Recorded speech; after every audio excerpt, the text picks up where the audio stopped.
Welcome back to Performance on Wheels. This is the Camry that we have put over $5 grand in mods in, and today we're going to be talking specifically about the $600 D3 Performance tune that we installed. I think the most controversial money spent out of that $5,000 was that $600 tune. Yeah. This V6 motor came out, Toyota introduced it, I think it was around the 2004 model year. It entered the Camry in 2007, the 3.5 V6. It went through some revisions to the 8th generation here, but ultimately the performance numbers in that time period really didn't change a whole lot, which makes you think, why all of a sudden can you tune a Camry? We're going to keep this one short and sweet, guys. Everything you see on this car that doesn't look stock, there is another video on our channel that explains it in great detail. There's going to be a playlist right up in the corner. Be sure to check that out. It'll have each video and each mod that we have done to this Camry on that playlist. Specific to the D3 Performance tune. We're going to hop in this thing, go for a drive, go for some rips, get some in-your-seat dyno feel, what your butt cheeks are telling you. And then we're going to take the tune completely off of the car, just making sure it's not on there at all, and see if we can relive that exhilarating experience we had about a year ago. Let's check it out.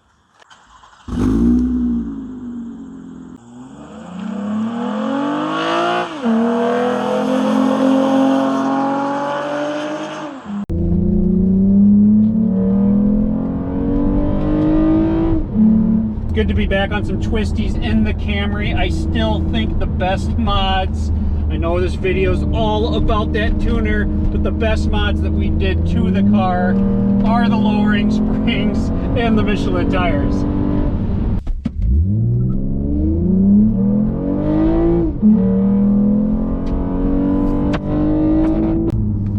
One thing I think I specifically remember is the drone from the MagnaFlow. I feel like prior to the tune being on the car, it was like 40-45 miles an hour. The drone was pretty bad. So right now we're cruising at about 45 miles an hour. Not a thing. There's like no drone. So that's just one more thing to keep in mind when we take the tune off completely. Are we going to notice a difference in the exhaust drone with that MagnaFlow? Definitely good to be back in the driver's seat of the Camry. It's been a bit.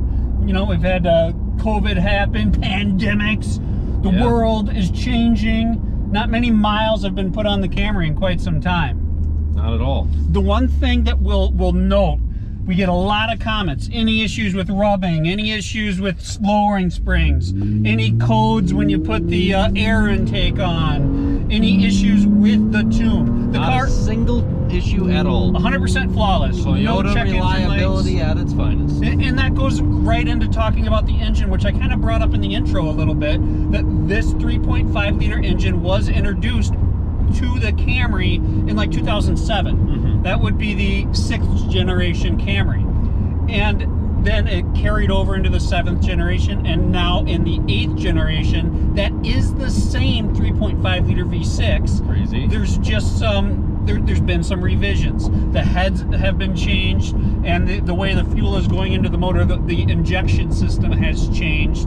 A few other tweaks, more so for efficiency. Those power numbers have increased. Yeah. And that's kind of what our point is here too. Supposedly the power numbers have increased, but it's like the Camry just doesn't want to go any faster. All the way back to the 6th generation, like the 0 to 60 times are very close. High 5s, low 6s. Quarter mile times, low mid 14s. That stayed the same going into the 7th generation, and the 7th generation to the 8th generation, the times are pretty much identical. all the editors say 0 to 60 in 5.8 seconds. The quarter mile times are like 14.2, 14.3, 14.4, somewhere in that neighborhood.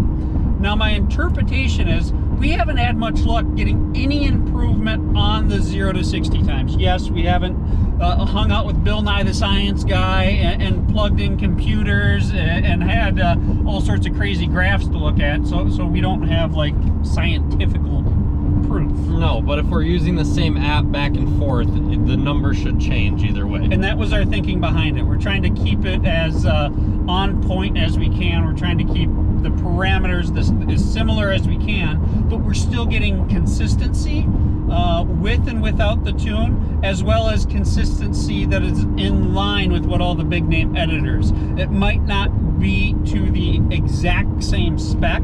You know, we might be getting 6.2, 6.3 versus 5.8, but we're also not on like a prep track, and we're not doing this every day. But we are showing consistent numbers.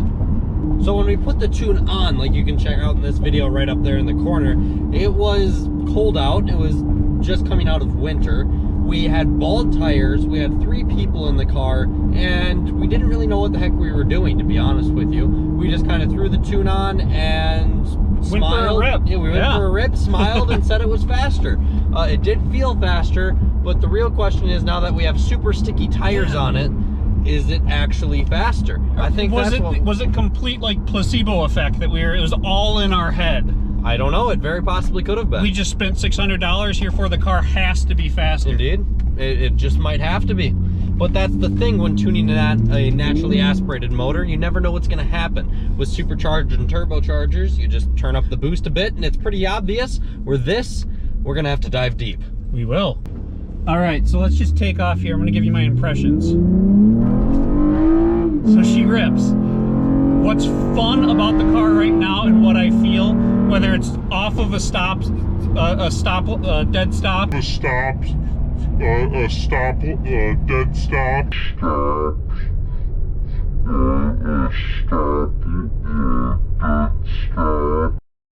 or if it's on a roll, is like 4,500 RPMs all the way to like the 6,800 red line. You feel a pull. Yeah, you actually do feel a pull. It's pretty impressive. And we're ultimately just going to use our butt dyno to see if there is any sort of change. So get your butt ready. Here's a 60 pull right here. See, you get into that 5,000 RPM range and she goes, brakes! Yeah, I think we need to put the TRD brakes on. We should. Every time we've driven the car, in more or less every video since the tune has been turned on. Indeed. So it's been quite some time since we're 100% confident that there's no tune on the car. Yeah. Now from D3 Performance, they use the N-Gauge. Yeah, it's fancy. It gives you all sorts of different settings and different gauges you can use. Go back and watch that tune video where we look at that a little closer. We ultimately installed this on the car for that video, and then it's been sitting in the junk drawer ever since. Yeah. So today we're going to plug it back in. We're going to take the tune off and see if the experience in the car is any different. Now I keep reading and I keep hearing, I haven't heard it officially from D3's mouth, but I kind of get the impression that when you don't have sport mode selected, that the tune shouldn't necessarily be on, or maybe it's only on part way. I don't know for sure, but they do have the different tunes you can select, the 87 and the 93 that come with it, and they also have the other selection for the 91 with a cold air intake, I'm pretty sure it is. Yeah. But we had to request the 91. Yes, we had to request it. When you buy the unit, it comes with 87, 87 with cold air, 87 with true manual mode is what I was looking for. Yeah. And that more or less just means the car will not shift unless you hit the paddles. It sure won't. So the Camry we are in has been rocking the 91 tune more or less since day one. We had the 93 on for a little bit. 93 is kind of hard to come by, so we did reach out to D3 and had a 91 tune sent to us with the cold air intake because we have that AEM. And they are very, very easy to communicate with, D3 Performance. It's been a good good interaction in that regard. The communication's been great. Yes. Any questions, concerns, comments, it's been timely. Even on the weekends, they've responded. The one thing worth noting, though, is there was some reports of people taking the tune off of their car and it bricking the ECU. So we have to make sure we have the right software version on the factory tune when we pull that off. So we'll show you what that is. We have verified that with D3 Performance. Let's do that right now. I'm going to hit the load stock, and here's our little code, our stock tune code. We're gonna hit that, flash this tune, we're gonna hit that. It's gonna give us instructions on what to follow. So this is very simple, guys. You just follow the prompts on the screen. Turn key on, do not start engine. So don't put your foot on the brake. You have to hit that key twice to make sure your accessories are on. Do not turn car off. Everything starts beeping, it freaks you out. Every light on the dashboard that could be on is on. Do not unplug. Don't do anything, just sit here and hold your breath. It says up to 2 minutes it could take. And it gives you this nice little green status bar. This is the nerve-wracking part. Will your car start when you're done? All right, this is it. So the status bar went, return to stock, successful. Turn the key off for 10 seconds, then start the vehicle. All the beeping stops. Everything's back to normal. I'm counting to 10 in my head. I'm going in. Start button. Foot on brake. Nice. Nice. She still purrs. So let's get it out on the road here and just zip around for a little bit. We're still rocking the car in sport mode. We're gonna keep it in sport mode. Okay. And if we put the tune back on, it's gonna stay in sport mode just so we have that same comparison. Awesome. First takeoff.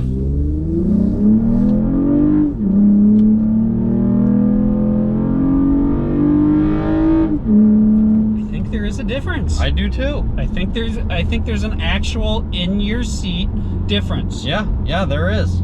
Especially at that like 4,000 and up RPM range. Are you full throttle? I'm full throttle. There's a very big difference. It doesn't downshift. It would have downshifted if the tune was on. Yep, and that's what D3 says. Like, they're not trying to reinvent Toyota's engineering. Yeah. I actually just read this on a forum from D3. We're not trying to reinvent. We are just trying to revise the parameters. Now, Toyota is obviously... Just say that in a minute. Let's go. I want to feel this. We would have had tire squeal. It's definitely different. It's different. It's totally different. I did not expect that to come. It doesn't sound as aggressive. No. Like the growl out of the intake is not as mean. I almost feel like based on sound, I would think that the D3 Performance adds another 1,000 RPM to the red line. Like that's what it makes me feel like, how different the sound is. That's crazy. Let me get down to 40 here and we'll hit it. Just give me a second here. Again, I'm not using paddles or anything. We're just letting the transmission, because that was a big selling point, was the transmission shift points. Let's go. Can you feel the lag in the shift? Yeah. Like, it's like, okay, I guess I'll kick it down. Like, that's huge. Yeah. And the lag between gears. That's awesome. Let me hop in the driver's seat. I want to experience this. Hang on. Here comes a turn. Oh, fine. So I was cruising through forums, seeing if any of you guys had any comments about the tuning that we didn't read in the comments down below. For my take, there hasn't been a ton of people that have pulled the trigger on the $600 price tag. It is a bit steep. It is a little steep, yep, for sure. And the numbers they got on their dyno are impressive, but does it change the car dramatically? And one thing that I found interesting was straight from D3 Performance, and was actually in an Lexus forum, was that they're not here to reinvent Toyota's engineers. Like, Toyota obviously knows what they're doing. They're just revising. Like, Toyota obviously has to think, has to have efficiency way up in their in what they're after. MPGs, staying in line with all the competition in that regard. they are going after the horsepower and torque and more of the performance. Yeah. So they're not going after the eco mode, they're going after horsepower and performance, which Toyota still has to think a little more on the whole EPA crap that we have to deal with. Talk about the land of 10,000 lanes. Isn't this fun? Yeah. All right, Chinese fire drill, my type of way. Oh, that was super easy. I gotta do it. We're turning around. You ready for this? Let's see if we can lose traction. Traction control's on. I turned it off. Oh. Wow!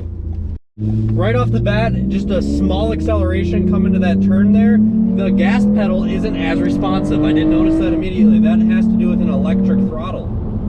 Throttle response! Yes, sir! All right, here we go. Down to 40 and up we go. Super slow downshift. All right, so that was that. The car definitely doesn't accelerate nearly as fast. It doesn't feel like it accelerates. It doesn't feel like it accelerates nearly as fast, but I don't know why that is. I don't know. We got to put the tune back on now. Right.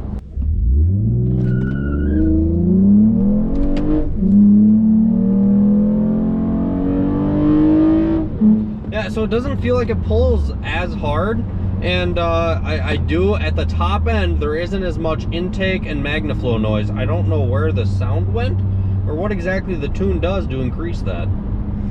Back to the drone though, I don't know that.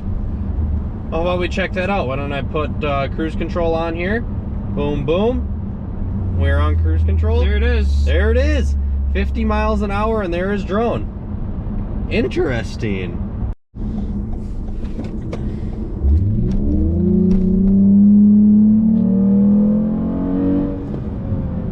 Time for the tune to go back on. Fire it up. Bang. Tuning. Bang. Tuning. Bang. Load tune. Bang. So we're turning the vehicle on accessory mode, not hitting that brake. Hit that little feller there. And here we go again. 91 is loaded. Let's see if it starts. Moment of truth. Put on brake. Hallelujah. Woo! Woo-hoo! All right, here we go. Huge difference. Holy cow. Think so? I do. Okay. I do think that is a big difference. Yeah, yeah. I don't know where the power... Yeah, just hold it here around...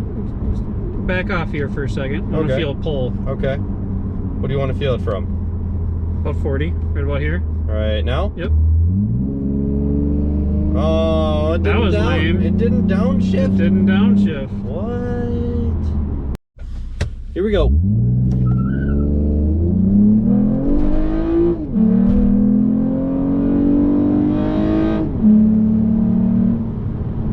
Yeah, it's quicker. I mean, the miles per hour definitely are quicker.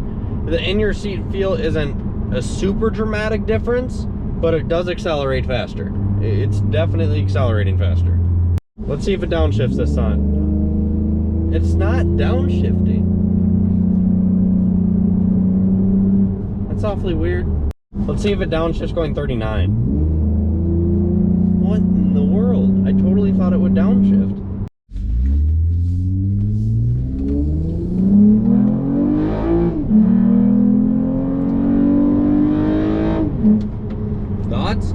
Thoughts? Oh man, I was expecting a greater difference. Like, I really was. From when we took the tune off, it was like, oh man, the car completely transformed.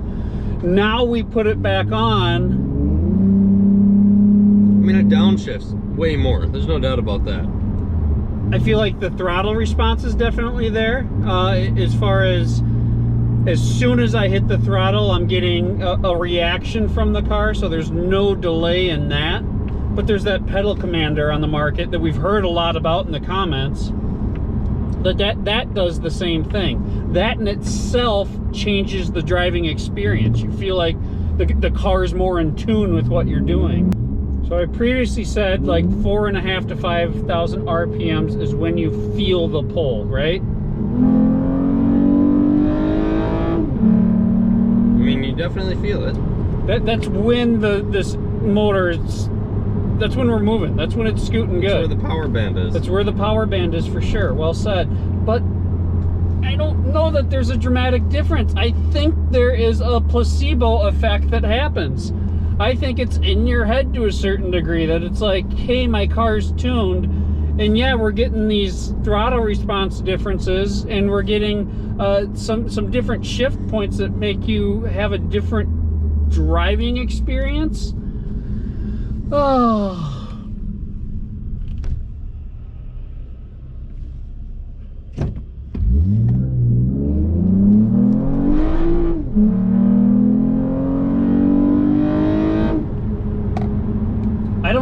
I don't know. Every time I accelerate, I get a different opinion. Like sometimes I'm like, yeah, that's the exact same as if the car was responding when the tune was on there. That's exactly the way I felt. Like when I first hammered on it, I was like, holy crap, Yep. this is way different. And then, Yep. then I did it again and I was like, what's the difference? Yeah, Austin, Austin was driving, we put the tune back on, we pull out of the spot, and we're like, oh yeah, yep. And then we start driving a little bit and we're like, really? I don't know that I'm noticing a change. And we thought there was a change in the sound of the intake and the sound of the motor. I don't know that there is. So what that tells us, or the way we can bring a conclusion to that, is I don't know that the response or the difference in the car is so great that it's worth $600 at the very least. I don't think it's worth $600. I just think... I mean, there's times when I hit the gas and it's like, boy, I really like the way the car is engaging with me. I like the way the car is responding to what I'm asking it to do. And there's other times it's like, that's the exact same way the car is responding when the tune's not on. Yeah. I think that we can wrap up today's video about right now. I think we can. I don't think it's worth $600. I don't. I do. We keep backpedaling here. We're like back and forth. Yeah. I think it's doing something. It's doing something. It's doing something to the throttle response. It's doing something to shift points. But I keep second guessing myself if it's really doing enough to notice a difference, or if it's just in my head. So, again, to me that means that the difference is not so great that it's worth it. Like, it's not such a dramatic difference that it's like, yeah, you should get it because this is crazy. Yeah, like my car, the difference is unbelievable, but they just turned up the boost. Turbo supercharger, it's a whole different world. Exactly. I don't want to talk trash about D3 Performance. That's not what the point of this is. No. I think they're a fantastic company. They're doing a great job. It's just an honest consumer review of the product. Like, is the in-your-seat feel there? Or is it not? Like, I don't know. I don't think there's going to be performance numbers there. I think there's $600 that's just banging around my head thinking, yeah, $600 difference. Yep. And I don't know. Kind of with you. Thank you guys so much for tuning in to today's video here on Performance on Wheels. I hope you guys enjoyed today's video, checking out the D3 Performance tuner that we installed on this Camry. Be sure to smash subscribe, hit like, comment down below the videos you guys want to see in the future. Hit one of the videos scattered across the screen right now, and we'll see you soon.